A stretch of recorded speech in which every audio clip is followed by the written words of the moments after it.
Isang magandang araw sa lahat ng nakikinig. Sumulat ako para ibahagi ang aking karanasan. Maraming panahon na ang nakararaan. Ako nga pala si Marcos de la Peña, isang dating bantay gubat sa probinsya ng Bohol, sa bayan ng Ubay, kung saan napapaligiran ng kakahuyan at matatangkad na niyog ang aming lugar. Hindi ako sanay magkwento, pero sa dami ng taon na lumipas, tila gusto ko nang ilabas ang bigat na matagal ko nang kinikimkim. Ang kwentong ito ay hindi ko lamang nasaksihan. Ito ay nangyari mismo sa akin. At sa bawat gabing maaalala ko yon, para bang naririnig ko pa rin ang mga ungol na noon ay nagpalakas ng kabog ng puso ko. 26 na taong gulang ako noon nang ako ay maitalaga bilang tagabantay sa isang bahagi ng kagubatan sa may sitio Tagbilaran. Hindi kalayuan sa ilog na madalas pagkuhanan ng mga mangingisda ng tubig tabang. Tahimik ang lugar. Puro halakhakan, puro huni ng mga ibon sa araw at mga kuliglig naman sa gabi. Doon ko rin nakilala ang mga kasama kong nagbabantay na sina Ramon, Lando at si Mateo. Magkakaibigan kami at pare-parehong hindi naniniwala sa mga tinatawag nilang nilalang ng dilim. Dahil para sa amin, trabaho lang yon. Magronda, magulat, umuwi, walang kahit na anong hiwaga. Subalit isang gabi ng Hunyo, habang kami ay nag-iikot, nakakita kami ng usok sa may paanan ng bundok. Akala namin ay mga nag-aahong nagbubundok o nagtatago lang. Pinuntahan namin yon. Dala-dala ang mga lampara. Sa gitna ng kakahuyan ay may nakita kaming maliit na kubo. May konting liwanag sa loob. At ang amoy ay pinakulo ang ugat at mga tuyong dahon na nasusunog. Sa labas ay merong matandang babaeng nakayuko na parang nagdarasal. Hindi namin siya kinausap at nilapitan. Nagpasya na lang kaming bumalik kinabukasan. Pagbalik nga namin kinabukasan, wala na roon ang kubo. Ni bakas ng abo ay wala. Para bang nilamon ng lupa ang lahat. Nagkibit-balikat kami at pinagpatuloy lang ang trabaho. Pero mula nun, gabi-gabi kong napapansin na parang may matang nakamasid sa dilim. Sa tuwing lumalalim ang gabi, may amoy nakakaiba. Parang pinaghalong dugo at bulok na karne, na akala ko'y guni-guni lang. Isang madaling araw, habang ako'y nagbabantay ng mag-isa, narinig ko ang tila pagaspas ng malalaking pakpak. Sumilip ako sa dilim, sa tapat ng ilog. May anyong anino na tila tao, pero may nakalawit na mahahabang dila. Humahampas yun sa tubig. Hindi ako nakagalaw nun.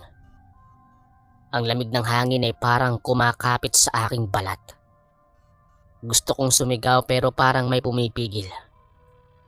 Maya-maya pa, bigla itong lumipad palayo, kasabay ng malakas na ihip ng hangin.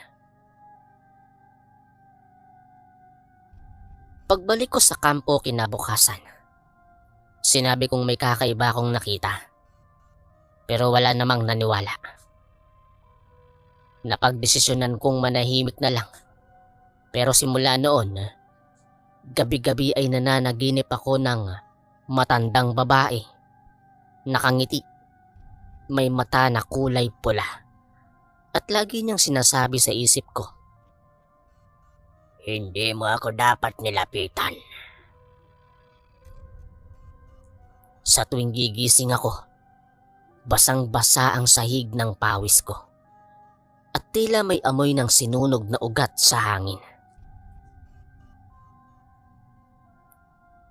Makalipas ang ilang linggo, napansin kong madalas akong gutumin sa madaling araw. Hindi sapat ang almusal, tanghalian at ni hapunan. Laging may kulang. Laging may hinahanap ang tiyan ko. Isang lasa na hindi ko mawari. Doon nagsimulang magbago ang lahat. Ang dating tahimik kong gabi ay napalitan ng mga ungol. Mga yapak sa labas at mga matang nakasilip sa pagitan ng mga dahon at sa bintana. Doon ko unang naramdaman ang pangingilabot ng hindi ko maipaliwanag. Pagkalipas ng ilang araw, nagsimula akong magbago. Ang mga kasamahan ko ay napapansin na kakaiba ang kilos ko. Madalas daw akong tumitig sa kawalan. Parang may kinakausap. Pero sa isip ko, totoo ang lahat. Sa tuwing lalapit ako sa ilog, naririnig ko ang kanyang tinig. Pabulong, paanyaya, at puno ng mga salita na hindi ko nauunawaan. Hindi ako makatulog ng maayos. Tuwing ipipikit ko ang aking mga mata, may mga imahe ng mga taong nakasabit sa puno akong nakikita. Walang mga muka, puro balat at buto. Kapag naman magigising ako, basang-basa ang aking mga kamay at may mga itim na bakas sa kuko sa ilalim ng aking mga daliri. Akala ko ay putik, pero ang amoy ay dugo. Isang gabi, habang nagbabantay ako sa gitna ng gubat, napansin kong walang ingay. Wala ni isang kuliglig, wala ni isang ibon. Doon ako kinilabutan. Ang katahimikan ay parang sigaw sa tenga. Sa di kalayuan ay may nakatayong anino. Mahaba ito, payat at nakayuko. Unti-unti itong lumapit at habang lumalapit siya, unti-unti kong naririnig ang parang tunog ng humihingang hayop. Mabigat at malalim at halatang gutom.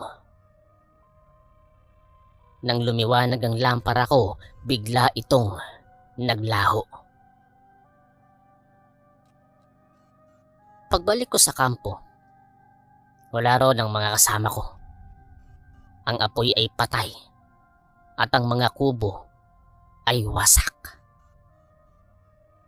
Sa lupa ay may mga marka ng kuko at mga patak ng dugo.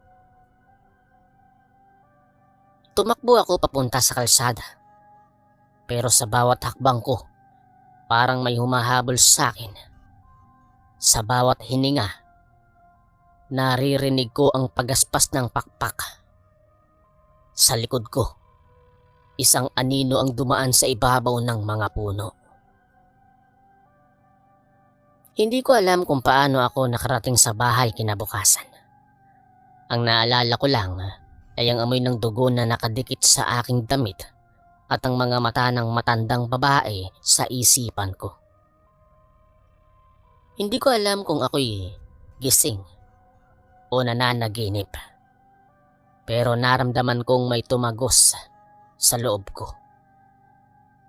Isang gutom na pakiramdam na hindi sa akin. Mula noon, hindi ko na kayang kumain ng normal na pagkain. Ang kanin sa akin ay walang lasa. Ang karne ay mapait. Ang tubig ay parang apoy sa aking lalamunan. At nang dumating ang gabi, doon ko unang naamoy ang dugo ng kapitbahay naming may alagang baboy na kinatay. Sa amoy pa lang, para akong nauulol.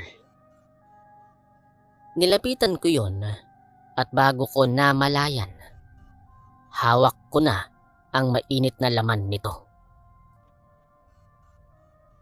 Nilasahan ko iyon at sa unang pagkakataon, natugunan ng matagal ko nang hinahanap na lasa. Hindi ko alam kung paano ako nakarating sa ganoong punto. Pero sa bawat subo, naririnig ko ang tinig ng matanda. Tumatawa ito at sinasabing, "Ngayon alam mo na ang tunay mong anyo." Lumipas ang mga araw na parang wala akong alaala. Ang katawan ko ay pagod pero ang isip ko ay gising. Ang mga tao sa paligid ay nagsimulang lumayo sa akin. Ang mga aso ay tumatahol sa tuwing ako ay dadaan. Ang mga bata ay umiiyak kahit hindi ko sila nilalapitan. Sa bawat salamin na aking masilayan, parang iba na ang nakikita ko. Ang balat ko ay maputla. Ang mata ko ay nangingitim. At minsan ay may bakas ng dugo sa gilid ng labi ko. Nagsimula na ring mamatay ang mga alagang hayop sa paligid. Unay ang pusa ng kapitbahay, sunod ay mga manok. Hanggang sa isang gabi ay may nawala sa kabilang bahay. Isang bata. Pinaghihinalaan ako ng lahat, ngunit walang makakita ng ebidensya. Sa gabi lang nagaganap, at sa araw ay parang normal ang lahat. Isang gabi habang ako'y naglalakad sa tabi ng ilog, nakita kong muli ang matanda. Nakatayo siya sa ilalim ng buwan. Nakangiti at hawak ang isang sako. Hindi ako makagalaw. Tinuro niya ako at biglang naglaho. Pero naiwan ang kanyang tinig sa hangin. "Hindi mo na ako matatakasan." Pag-uwi ko, naramdaman kong parang may lumalabas sa loob ko. Ang tiyan ko ay parang umiikot. Ang likod ko ay parang binibiyak. Hindi ako makasigaw.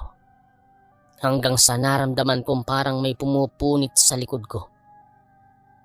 At sa dilim ng kwarto, naramdaman kong may mga pakpak na unti-unting bumuka mula sa aking likod. Hindi ako makapaniwala. Ako na mismo ang nilalang na kinatatakutan ko noon. Mula noon, gabi-gabi akong gumigising sa gitna ng dilim. At hindi ko na matandaan kung ano ang ginagawa ko. Ang alam ko lang, pagbalik ko sa bahay, palaging may dugo sa aking mga kamay at labi. At tuwing titignan ko ang buwan, naririnig ko pa rin ang boses ng matanda. Masaya. Parang ina ng isang bagong ipinanganak na halimaw. Hanggang ngayon, hindi ko alam kung paano ako nabuhay matapos ang lahat. Ang mga tao sa baryo namin ay isa-isang umalis. At ang sabi nila, isinumpa ang lugar. Ang mga bahay ay iniwan. At ang mga kagubatan ay tuluyang nilamon ng katahimikan. Bagaman batid kong hindi kayo maniniwala sa aking karanasan at tunay na pagkatao, sumulat pa rin ako upang ibahagi ang kwentong ito. Hanggang dito na lamang po. Maraming salamat.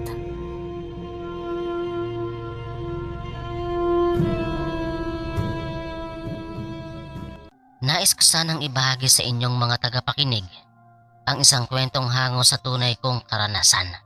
Noong ako'y bata pa lamang, sa edad na 12 taon, at nag-aaral sa ika-6 na baitang ng elementarya sa baryo ng Negros. Sa ngayon ay ganap na akong ina at may sarili ng pamilya at naninirahan sa Bacolod kasama ang 4 kong anak. Hiwalay na ako sa aking asawa, kaya puspusan ang aking pagtatrabaho para masuportahan ang aking mga anak. At dahil mahilig akong manood ng mga nakakatakot na palabas sa telebisyon at libangan ko rin ng pagbabasa ng mga kwentong katatakutan tungkol sa mga aswang, ay naisipan kong sumulat para ibahagi sa inyo ang sarili kong karanasan. Nang makaengkwentro ko ang isang mabangis na manananggal nung ako'y bata pa lamang. At doon pa kami sa Negros ng mga panahong yon naninirahan. Tawagin niyo na lamang ako sa pangalang Paloma. Hindi ko tunay na pangalan. At nasa edad na 44 ngayong kasalukuyan. Ang kwentong ibabahagi ko ay naganap sa taong 1971 at nag-aaral sa ika-6 na baitang sa baryo ng Negros.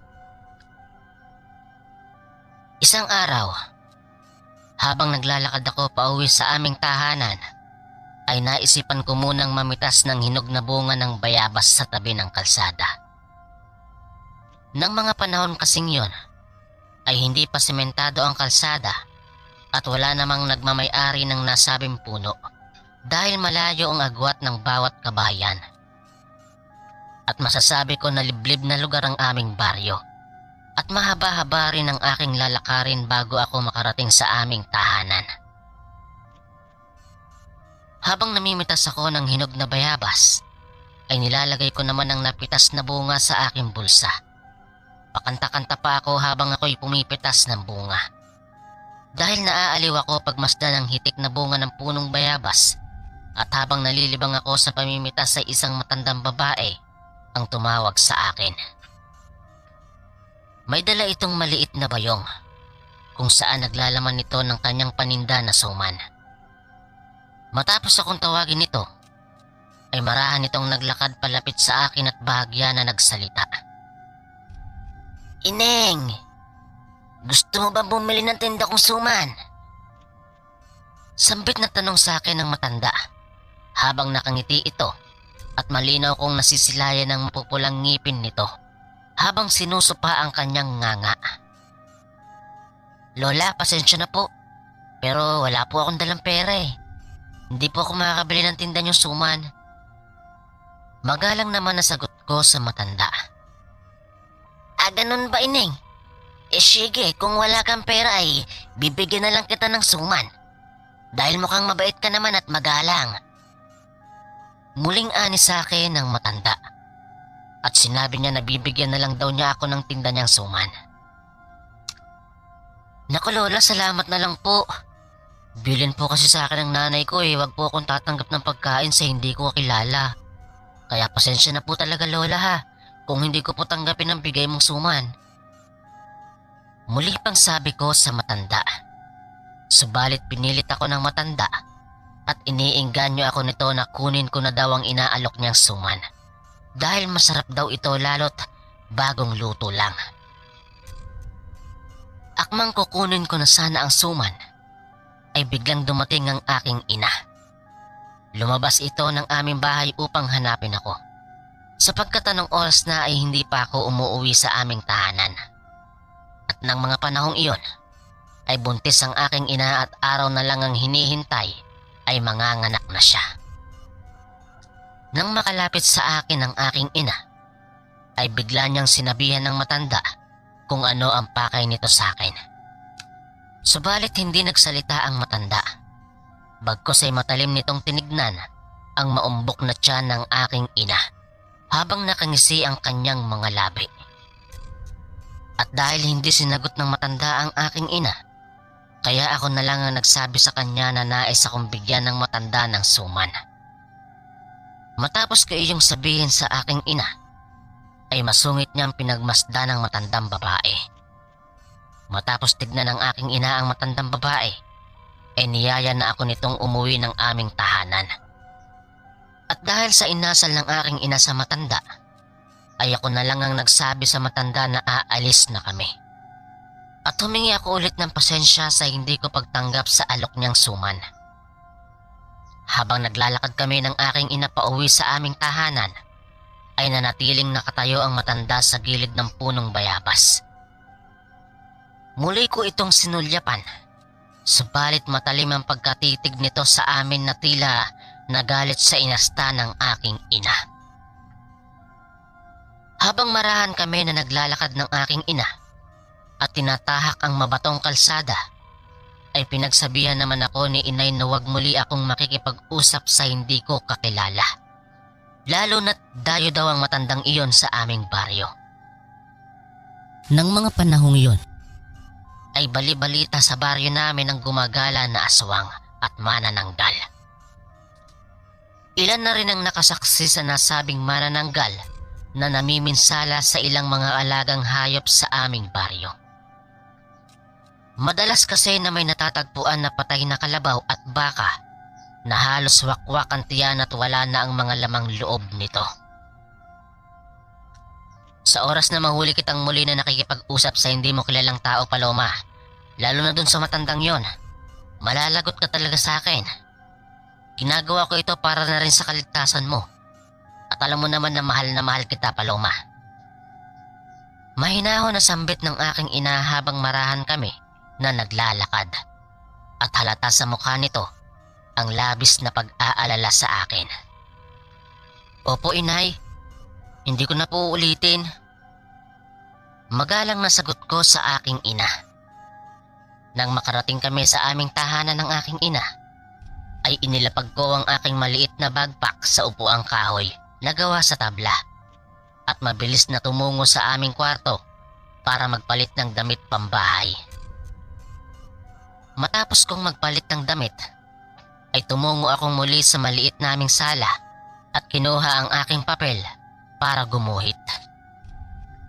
Nung bata pa kasi ako ay mahilig akong mag-drawing ng mga figura ng tao at minsan naman ay bahay na malapit sa mga kabundukan. Mahilig kasi ako sa sining katulad ng aking ina. Habang gumuguhit ako sa aking papel, ay abala naman ang aking ina sa pag-aasikaso sa kusina para sa lulutuin niyang pagkain para sa aming hapunan. Nang mga panahon kasing yon, ay palaging wala sa aming tahanan ng aking ama at lingguhan ito umuwi sa amin. Dumadayo pa kasi ang aming ama sa iba't ibang distrito ng aming probinsya para magtrabaho bilang isang karpentero. Habang abala ang aking ina sa pag-aasikaso sa kusina, ay nalilibang naman ako sa pagguguhit. Habang gumuguhit ako, ay bigla kong nasilayan ng matandang manlalako ng suman sa labas ng aming bahay. Malapit sa labas ng aming balkonahe. Nang mga sandali kasing yon, ay nakabukas ang aming pintuan.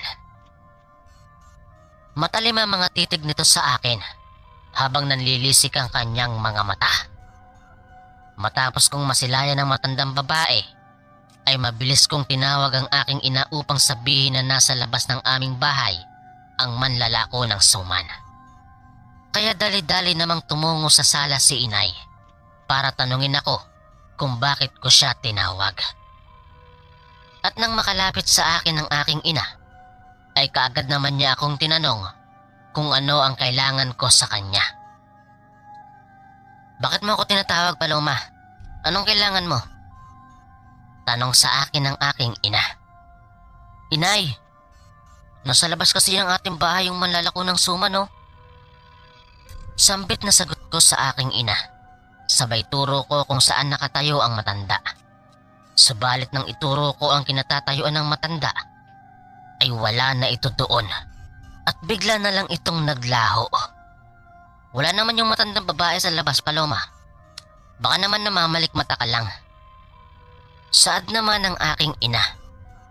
Matapos yun sabihin ng aking ina, ay marahan niyang isinarado ang pinto ng aming bahay at mabilis na tumungo sa aming kusina para ipagpatuloy ang kanyang ginagawa.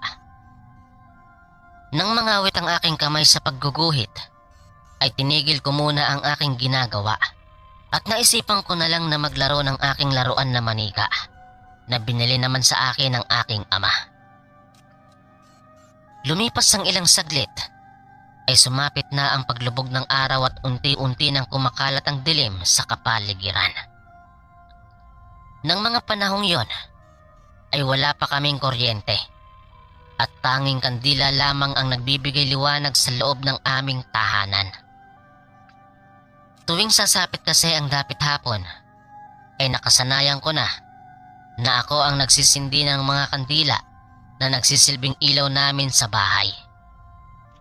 Matapos kong sindihan ng posporo ang kandila ay natapos na rin ang aking ina sa pagluluto ng aming hapunan. Nang matapos ilatag ni inay sa pagkainan ng aming hapunan, ay kaagad naman niya akong tinawag upang kumain. At habang tahimik kami na kumakain ni inay, ay bigla niya akong kinausap.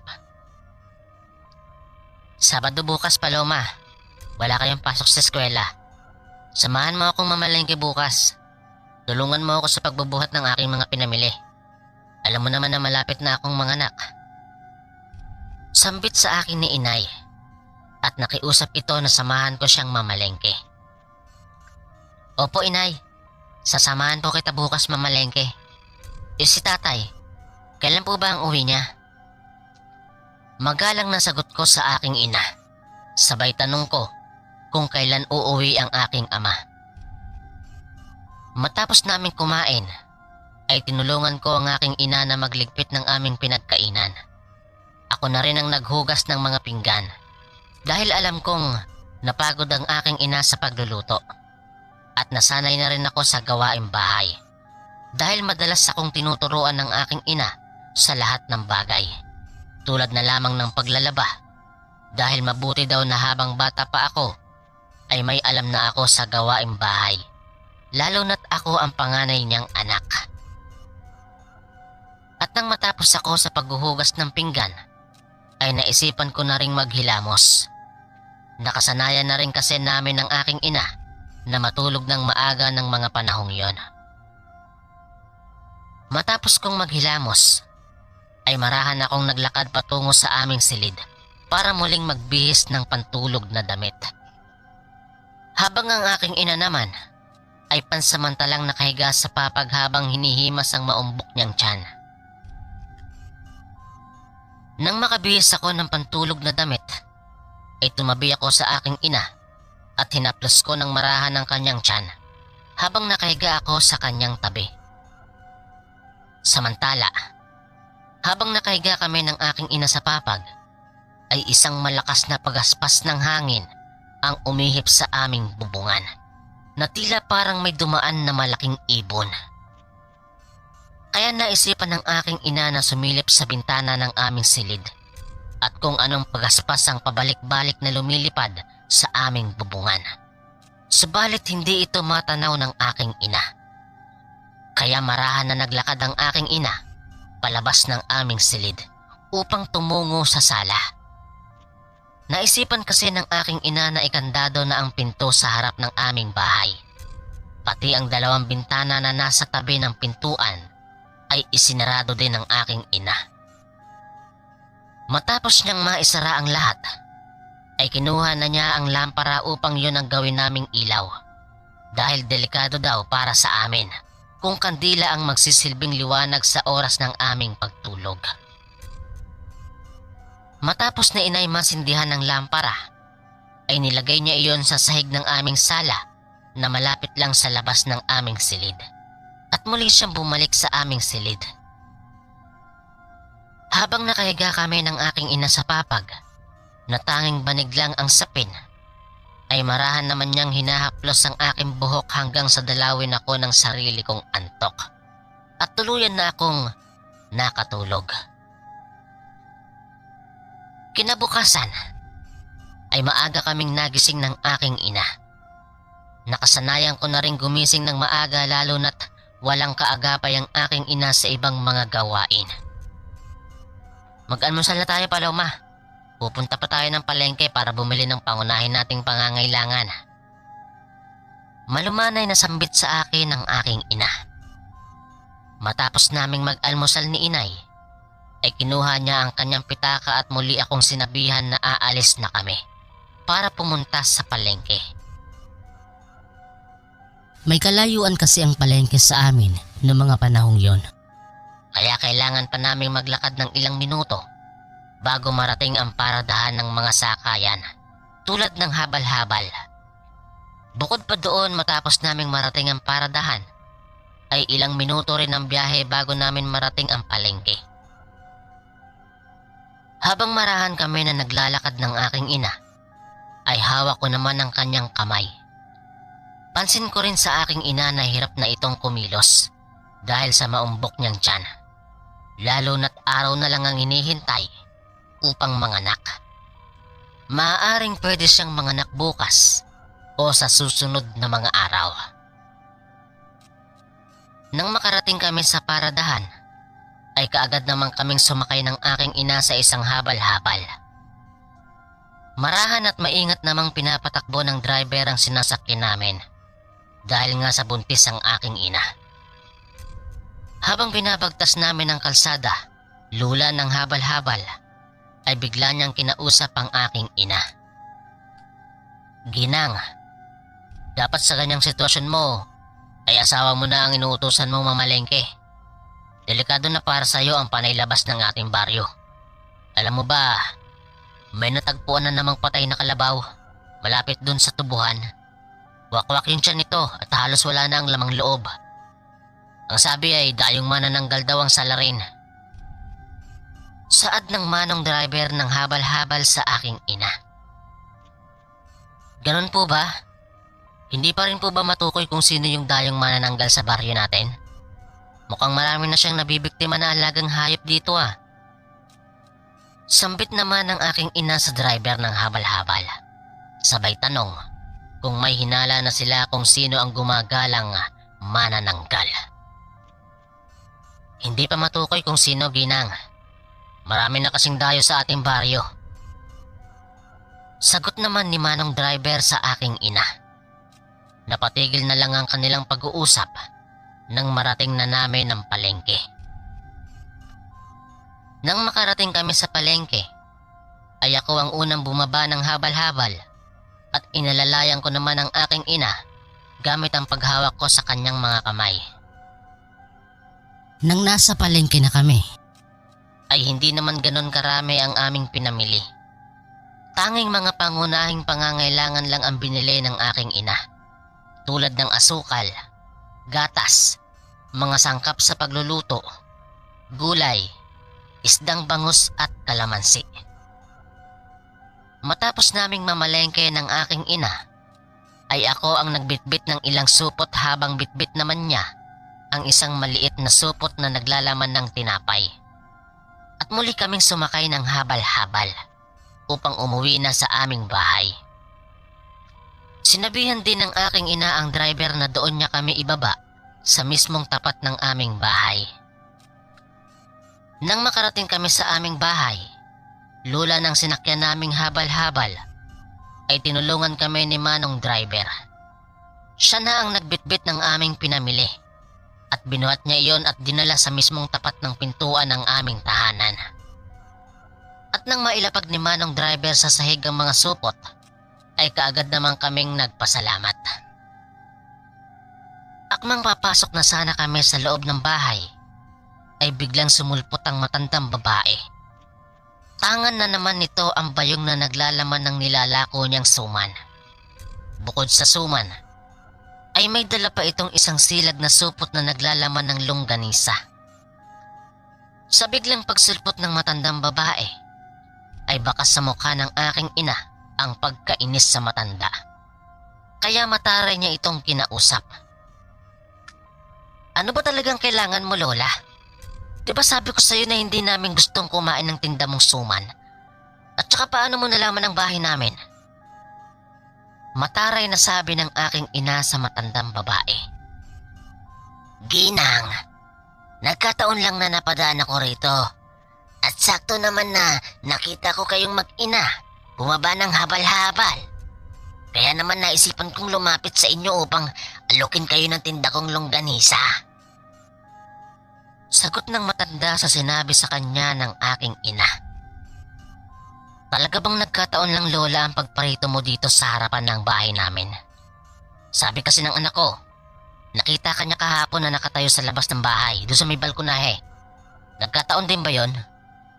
Tsaka pasensya na po talaga lola, pero hindi ako mahilig kumain ng longganisa.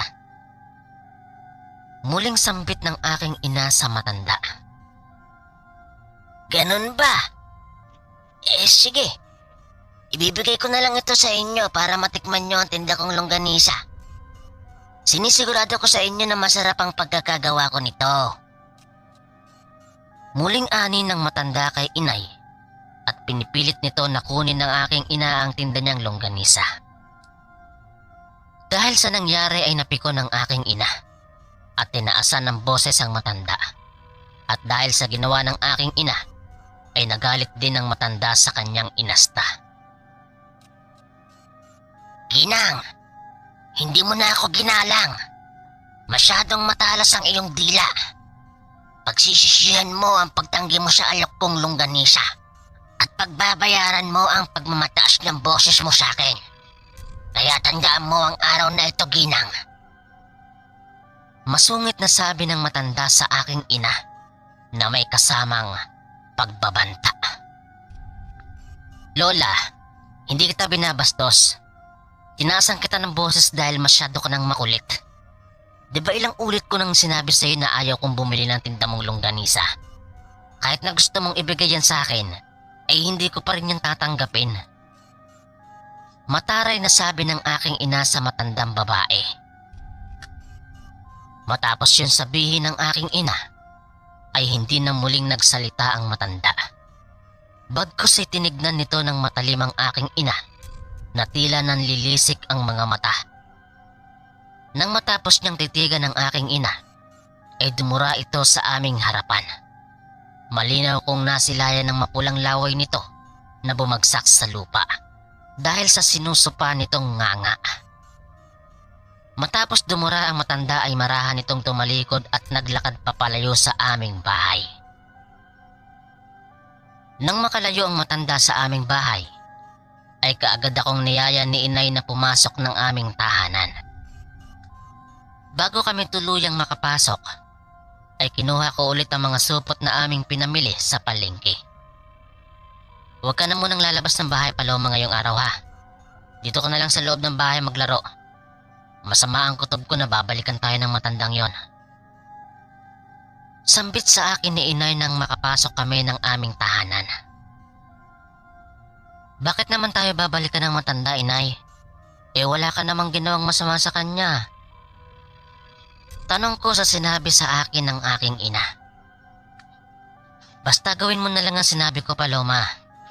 Wala nang maraming tanong pa. Sagot ng aking ina sa tanong ko. Nang mailagay na namin ni inay sa lamesa ang aming pinamili, ay inutusan niya ako na isarado ko na at ikandado ang aming pintuan sa sala. Kaagad naman akong tumungo sa sala at mabilis na kinandado ang pinto. Tulad ng bilin sa akin ng aking ina, na bawal akong maglaro sa labas, kaya naisipan ko muling gumuhit. Kinuha ko ang papel, lapis at Crayola sa aking bag. Habang ang aking ina naman ay nagsimula ng magluto ng aming tanghalian. Habang gumuguhit ako sa aking papel, ay biglang kumalabog ang aming pintuan na tila parang may bumato. Sa katunayan nga, ay narinig din iyon ng aking ina dahil sa lakas ng kalabog. Marahan na naglakad ang aking ina patungo sa aming sala kung saan ako nakaupo at kaagad niya akong tinanong kung ano ang kumalampag sa aming pintuan. Sinabi ko naman sa aking ina na parang may bumato sa aming pintuan sa labas ng bahay. Kaya muling naglakad ang aking ina para tignan kung may tao sa labas. Hindi muna binuksan ng aking ina ang pintuan. Bagkus sumilip muna siya sa aming bintana. Matapos niyang sumilip sa bintana, ay wala namang tao sa labas ng aming bahay. Kaya naisipan niyang buksan ang aming pintuan.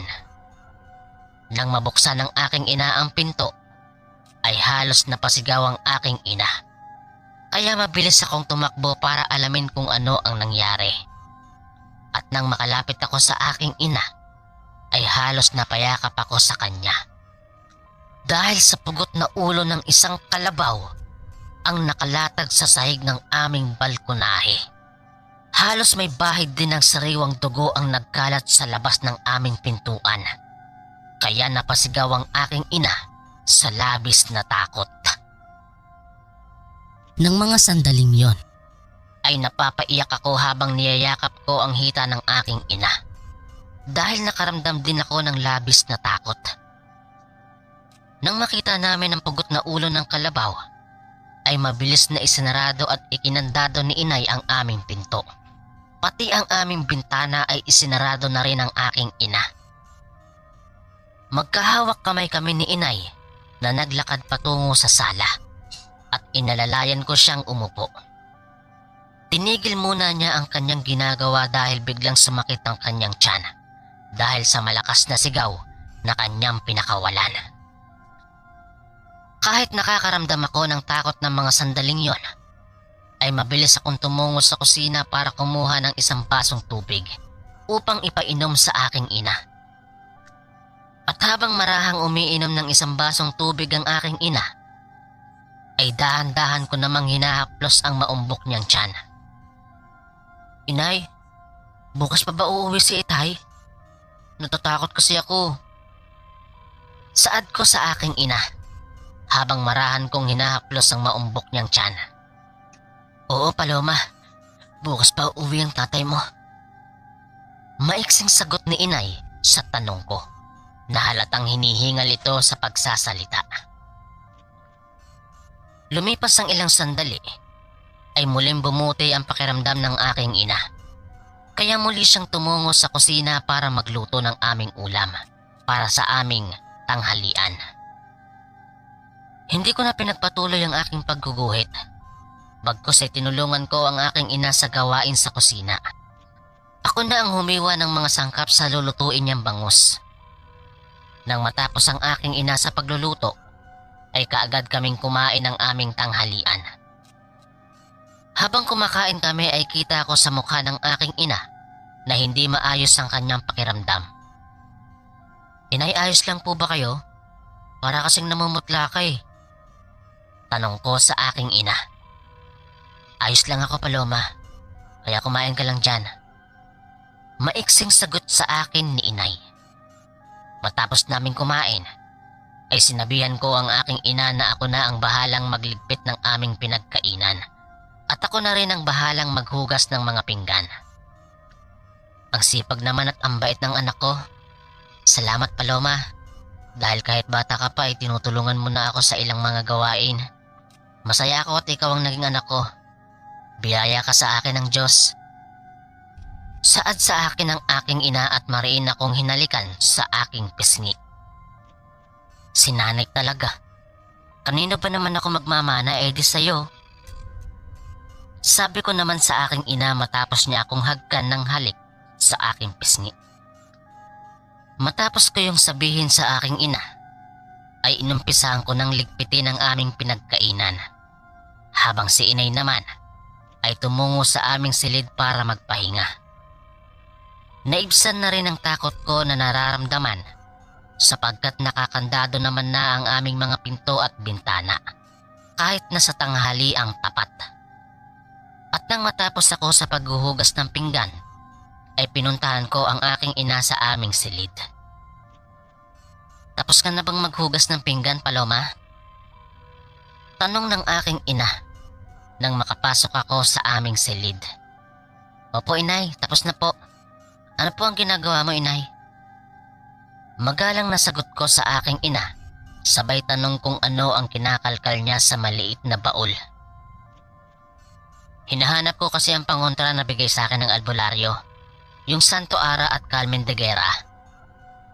Sagot ng aking ina sa tanong ko. Dahil hindi ko naman alam ang sinasabi sa akin ni inay, ay minabuti ko na lamang na tignan ang hinahanap niya sa baul na kahoy. Nabigay pa sa kanya ng aking lola nang ito'y nabubuhay pa. Ilang saglit pa ay nahanap na ng aking ina ang Santo Ara at Carmen de Guerra na sinasabi niya. Isa itong pulang tela na naglalaman ng mga pangontra sa mga mambabarang, mangkukulam at aswang.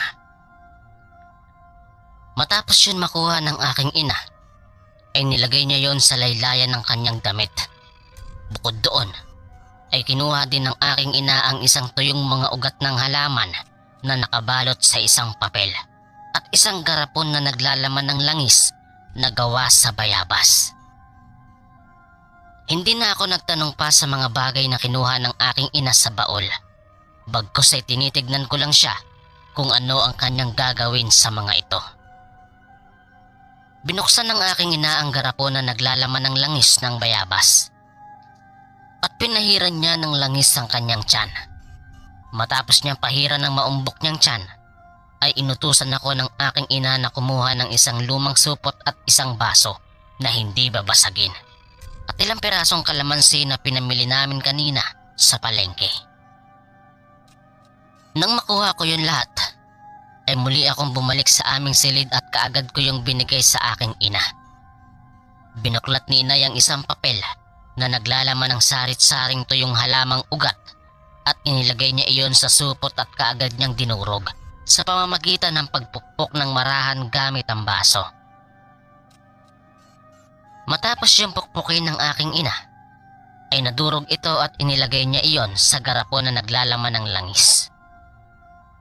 Pagkatapos ay hiniwa ng aking ina ang kalamansi gamit lamang ang kanyang kuko at pinatak ang katas nito sa garapon, habang ang ibang buto naman ng kalamansi ay nagsilaglagan sa sahig. Kinahapunan ay maagang nagluto ang aking ina ng aming hapunan. Umayos na kasi ang pakiramdam ni inay buhat ng pahiran niya ng langis ang kanyang maumbok na tiyan. Habang abala muli ang aking ina sa pagluluto sa kusina, ay naisipan ko munang maglaro sa loob ng aming silid. Nasa silid kasi namin nakalagay ang aking mga laruan. Habang naglalaro ako, ay agaw atensyon sa akin ang isang buto ng kalamansi na kumislap sa sahig. Dinampot ko ito at marahan kong pinagmamasdan. Kakaiba kasi ito sa ibang buto ng mga kalamansi. Para itong puting bato na tila kumikinang. At dahil nawili ako sa kakaibang buto ng kalamansi, ay itinago ko ito sa aking bulsa. Nang sumapit ang dapit hapon, kung kailang unti-unti na namang lumulubog ang araw sa kanlurang bahagi ng kalangitan, ay naisipan kong puntahan sa kusina ang aking ina. Nay, ano po ba yung niluluto mong ulam? Tanong ko sa aking ina. Ginisang pecha yung niluluto kong ulam, Paloma. Sagot ng aking ina, sabay pahapyaw ng ngumiti sa akin. Halos takip silim na nang matapos magluto si inay ng aming ulam. Nagprito pa kasi ng itlog si inay at sabay na ginisa para sa akin. At nang matapos ang aking ina sa pagluluto, ay kaagad naman kaming kumain. Habang inihahanda ng aking ina ang aming hapunan sa mesa, ay nakarinig kami ng ilang mga katok sa labas ng aming pintuan. Nang gabing yun, Kuya Chris, ay muli na naman kaming binalot ng takot dahil sa malakas at paulit-ulit na katok sa aming pintuan. Dahil sa nangyari, ay hindi muna kami kumain ng aming hapunan. Bagkus ay sinabihan ako ng aking ina na manatili ako sa kanyang tabi. Magkasama kami ni inay na tumungo sa aming silid para kunin ang garapon na naglalaman ng langis na may halong dinikdik na tuyong halamang ugat at katas ng kalamansi. Nang kunin ng aking ina ang garapon, ay bahagya itong kumukulo. Sabayan pa ng pananakit ng kanyang tiyan. Samantala, Nakaramdam naman ako ng tila parang may umiinit na nakakapaso sa aking hita. Kaya hinawakan ko ang aking mga hita at napagtanto ko na dito pala sa aking bulsa nang gagaling ang nakakapasong init. Kaya mabilis kong ipinasok ang aking kamay sa aking bulsa at kinuha ang isang maliit na bagay na bahagyang umiinit. At nang makuha ko ito, ay ang buto pala ito ng kalamansi na aking nakuha sa aming silid. Agad namang napansin ng aking ina ang makintab na buto ng kalamansi sa aking kamay. At kahit na sumasakit ang kanyang tiyan, ay bigla niya akong tinanong kung saan ko ito nakuha. Sinabi ko naman na galing ito sa mga nalaglag na buto ng kalamansi na pinatak niya kanina sa garapon na may langis. Sinabi ko rin sa aking ina na bahagya itong umiinit na tila nakakapasok. Kinuha ni ina yung hawak kong buto at nilagay niya yon sa baso. Matapos malagay ng aking ina ang buto ng kalamansi sa baso, ay muli niya akong inutusan na kumuha ng ilang piraso ng kalamansi. At mabilis niya yung pinatakan ng maraming katas upang ibabad ang nasabing buto. Nay, bakit niyo po binababad ang kakaibang puting buto ng kalamansi sa katas ng kalamansi? Tanong ko sa aking ina. Paloma, hindi basta buto ng kalamansi ang nakuha mo, kung hindi isang mutya ng kalamansi. Alam mo ba anak na maswerte ang magkaroon ng mutya dahil nagbibigay ito ng swerte sa tao. Bukod pa doon ay magaling itong pangontra at panlaban sa mga masasamang elemento. Paliwanag ng aking ina sa tanong ko. Magtatanong pa sana ako sa aking ina ay bigla namang kumalampag ang aming bubungan na tila may dumaan na malakas na pagaspas ng hangin. Muli akong sinabihan ng aking ina na manatili ako sa tabi niya dahil may nilalang daw na padaan-daan na lumilipad sa aming bubungan. Natakot naman ako sa sinabi ng aking ina dahil alam ko na ang ibig niyang ipahiwatig. Dahil matibay ang aming bubungan, ay nakakasiguro kami na hindi basta ito mababaklas ng nilalang na panay ang daan sa aming bubungan. Ilang saglit pa ay biglang nakaramdam ang aking ina ng labis na pananakit ng tiyan. Kaya napasigaw ito sa sobrang sakit. Hinala niya noon ay lalabas na ang aking magiging kapatid sa kanyang sinapupunan. Subalit hindi nga siya nagkamali dahil mapapaaga ang kanyang panganganak. Biglang sumabog ang kanyang panubigan bilang senyales na manganganak na ang aking ina. Nang gabing yon, ay awang-awa ako sa aking ina dahil pilit niyang pinipigilan ng kanyang sarili na sumigaw. Sapagkat ramdam ng aking ina ang matinding sakit. Napakagat na nga ang aking ina sa kwelyuhan ng kanyang damit dahil sa tinding sakit na kanyang nararamdaman. Balak ko sanang lumabas ng aming bahay para humingi ng tulong, subalit hindi ko magawa at binalaan ako ng aking ina na huwag akong lalabas kahit na anong mangyari dahil may umaaligid sa taas ng aming bubungan. Bakit kasi wala man lang kaming kapitbahay na pwede naming hingian ng tulong? Kailangan pa kasing maglakad ng ilang minuto bago marating ang ilang kabahayan. Hanggang dumating sa punto na hindi na kinaya ng aking ina ang pananakit ng tiyan. Kaya wala siyang tigil sa kakasigaw habang hinahawakan niya ang bandang ibaba niya. Napansin ko rin na may lumalabas ng dugo sa kanyang maselang bahaging baba ng kanyang katawan. Napaupo rin ang aking ina sa sahig at napasandal siya sa aming dingding. Napansin ko rin ang bahagyang paglabas ng ulo ng bata sa puwerta ng aking ina. Halos walang tigil ako sa kakaiyak habang dinaramdam ng aking ina ang matinding sakit habang napapasigaw ito. Kaya kahit natatakot ako ng mga sandaling yon, ay wala akong nagawa kundi humingi ng tulong sa aming kababaryo para iligtas ang buhay ng aking ina at para na rin sa aking magiging kapatid. Nilakasan at tinatagan ko ang aking sarili upang tulungan ang aking ina. Kaya naisipan kong lumabas ng aming tahanan kahit napigilan pa ako ng aking ina. Dahil ang mahalaga ay maisalba ko ang kanilang buhay. Inay, tibayan mo lang po ang loob mo. Lalabas muna ako ng bahay upang humingi ng tulong. Hindi ko hahayaan na may mangyari sa iyong masama at sa magiging kapatid ko. Sambit ko noon sa aking ina. Pinigilan niya ako pero hindi ako nakinig sa kanya. Ewan ko po ba sa aking sarili kung bakit napaka-mature na ng isip ko ng mga panahon na yon. Sa murang edad ko ay nagawa kong tulungan ng aking ina kahit na ikapapahamak ko. Matapos kong sabihin yon sa aking ina, ay mabilis akong tumayo at kinuha ko ang mutya ng kalamansi sa baso na nakababad sa katas ng kalamansi.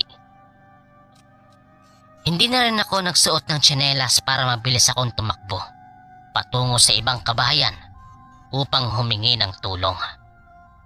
At bago ako lumabas ng aming tahanan, ay sinulyapan ko muna ang kaawa-awa kong ina at binigyan ko siya ng isang matamis na ngiti kahit na nakakaramdam ako ng kilabot. Nang makalapit ako sa aming pintuan, ay tinanggal ko ang lock nito at marahan na humakbang palabas ng aming bahay. Muli kong isinara ang pinto at palingalinga ako sa paligid habang mahigpit na hawak ko ang mutya ng kalamansi. Hindi ko na rin ininda ang init nito dahil hindi na siya masyadong nakakapaso buhat ng ibabad ito ng aking ina sa katas ng kalamansi. Nang makalabas ako ng aming bahay, ay nakita ko pa rin ang pugot na ulo ng kalabaw na nakalatag sa sahig ng aming balkonahe. Inilibot ko muna ang aking mga mata sa buong paligid bago ako tumakbo ng matulin. Baka kasi makita ko ang matandang babae sa daan. At dahil wala naman ang matandang babae, ay mabilis akong tumakbo patungo sa labasan. Halos hindi ko nililingon ang aking likuran at tanging pagtakbo lamang ang aking ginagawa. Malinaw ko namang nakikita ang kalsadang lupa dahil sa liwanag ng buwan na tumatanglaw sa madilim na kapaligiran. Kahit na magkasugat-sugat pa ang aking talampakan sa mga magagaspang na bato, ay hindi ko ito ininda. Ang mahalaga ay mailigtas ko ang buhay ng aking ina at kapatid. Habang tumatakbo ako ay tila parang may mga pagaspas ng hangin na sumusunod sa aking pagtakbo. Kaya naisipan kong tumingala upang tignan ito. Halos napaupo ako sa kalsada nang makita ko ang nilalang na lumilipad. Nakakatakot ang itsura nito sapagkat putol ang katawan nito at nakalabas ang mga bituka. May malalaki itong pakpak na tulad sa isang paniki. At higit sa lahat ay nakakasindak ang mukha nito dahil sa mga nagbabagang mata at matatalim na ngipin. Dahil sa isang nilalang na lumilipad ay muli akong tumayo at walang habas na tumatakbo ng matulin. Halos sumabog na ang puso ko sa kaba at sa takot habang mabilis na binabagtas ang mabatong kalsada. Kahit sobrang tulin ko ng tumakbo, ay nahabol pa rin ako ng nilalang na tinatawag nilang manananggal. Nang malapit na ito sa akin, ay paunti-unti itong bumababa sa paglipad para ako'y saklutin. Buti na lang ay muli akong natumba ng padapa kaya hindi niya ako tuluyang nasaklot gamit ang matutulis niyang mga kuko. Muli akong bumangon upang tumakbo. Halos basang-basa na ng pawis ang suot kong damit, sabayan pa ng malalakas na kabog ng aking dibdib. Habang matulin akong tumatakbo ay naisipan kong sumigaw ng malakas na baka sakaling may makarinig sa akin. Subalit sa aking kakasigaw ay nakaapekto ito sa aking pagtakbo. Kaya bigla na lang may lumapat na matutulis na kuko at bumaon ito sa aking balikat at dahan-dahan na umaangat ang aking mga paa sa lupa. "Saklolo! Tulungan niyo ko!" Sigaw ko habang unti-unti akong umaangat sa lupa. Habang saklot ako ng manananggal, ay pinilit kong igalaw ang isa kong kamay kahit na mahigpit ang pagkakakapit nito sa akin. Subalit kahit na nakakaramdam ako ng kirot sa aking mga balikat, ay bigla kong naisip ang hawak kong mutya ng kalamansi sa kaliwa kong kamay. Dahil hindi pa naman ganon kataas ang lipad ng manananggal, ay ubod lakas kong iniangat ang kaliwa kong kamay at ibinaon ko sa putol niyang katawan ng mutya ng kalamansi, kung saan lumalaylay ang kanyang mga sariwang bituka. Biglang umangil ng malakas ang manananggal na tila nasasaktan ito sa mutya ng kalamansi na ibinaon ko sa kanyang katawan. Nagpasirko-sirko ito sa paglipad sa ere, subalit hindi pa rin ganon kataas ang kanyang paglipad. Muli akong sumigaw ng malakas habang umaangil ang manananggal, hanggang sa matanaw ko ang ilang mga kalalakihan na tumatakbo, bitbit ang itak at mga sibat na gawa sa matulis na kawayan. Dahil sa nangyari, ay mabilis nila akong inagapan. Dahil mababa lang naman ang pagkakalipad ng manananggal, ay ubod lakas itong sinibat ng isang lalaki sa kanyang pakpak at mabilis itong bumulusok. Nang bumulusok ito sa lupa, ay kaagad akong hinila ng isang lalaki na may hawak na itak, habang ang iba namang kalalakihan ay walang habas na pinagtataga ang manananggal sa iba't ibang bahagi ng kanyang katawan. Habang pinapaslang nila ang manananggal, ay walang tigil ako sa kakaiyak at napansin ko rin na tila umuusok ang bahaging putol ng katawan ng manananggal, kung saan doon ko sinuksok ang mutya ng kalamansi. Matapos nilang mapaslang ang manananggal, ay hindi na muli ito bumalik sa dati niyang anyo. Wala din akong ideya ng mga oras na yon kung ang matandang babae nga ba ang nasabing manananggal. Nawala na din sa isip ko ang mutya ng kalamansi dahil mas iniisip ko ang kalagayan ng aking ina. Sinabihan ko ang ibang kalalakihan na manganganak na ang aking ina at kailangan namin ng tulong dahil wala ang aking ama para tulungan kami. Kaya mabilis akong tinulungan ng dalawang lalaki at isa sa kanila ay driver ng habal-habal. Mabilis na tumakbo ang lalaki pabalik sa kanilang bahay para kunin ang kanyang sasakyan na habal-habal, habang ang ibang kalalakihan naman ay sinunog ang katawan ng manananggal. Nang dumating ang lalaking kumuha ng kanyang habal-habal, ay mabilis kaming tumungo sa aming bahay kasama pa ang isang lalaki. Nang makarating kami sa bahay, ay nadatnan namin ang aking ina na nakalabas na ang sanggol sa kanyang sinapupunan. Subalit na natili pa rin na nakadugtong ang pusod ng sanggol sa puwerta ng aking ina. Inalalayan ng dalawang lalaki ang aking ina habang karga-karga niya ang aking kapatid. Halos nanghihina na ang aking ina, pero pilit pa rin niyang tinitibayan ang kanyang sarili. Nang madala namin ang aking ina sa paggamutan, ay mabilis naman siyang inasikaso ng midwifery at nurse na nakatalaga sa nasabing paggamutan. At ginamot din ng isang nurse ang aking mga sugat sa magkabila kong balikat. Nagpasalamat naman ako sa dalawang lalaki na naghatid sa amin sa paggamutan na malapit sa bayan. Hindi ko na rin inisip ng mga oras na yon ang manananggal at mutya dahil mas nakatoka ako sa pagbabantay sa aking ina. Kinabukasan, ay agad namang tumungo ang aking ama sa paggamutan sa bayan. Nalaman niya kasi sa aming mga kababaryo ang nangyaring trahedya sa amin ng aking ina kagabi. Kaya dali-dali siyang pumunta sa paggamutan para tignan ang aming kalagayan. Nangako din ang aking ama sa amin ni inay na hindi na siya muling dadayo pa sa ibang lugar para magtrabaho. At kung magtatrabaho man siya sa ibang lugar, ay sisiguraduhin niya na makakauwi siya tuwing gabi. Hanggang dito na lang po ang aking kwento. Sana'y magbigay ito ng inspirasyon sa ibang kabataan na mahalin natin at igalang ang ating mga magulang. At ipadama natin sa kanila ang tunay na pagmamahal habang sila'y nabubuhay pa.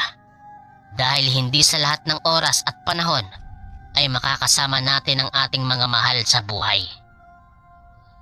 Lubos po akong nagpapasalamat sa pagbabahagi ng aking storya sa inyong munting tahanan. Naway marami pa kayong kwento na maibabahagi sa mga tagapakinig. Sa muli, ang inyong sender, Paloma ng Bacolod.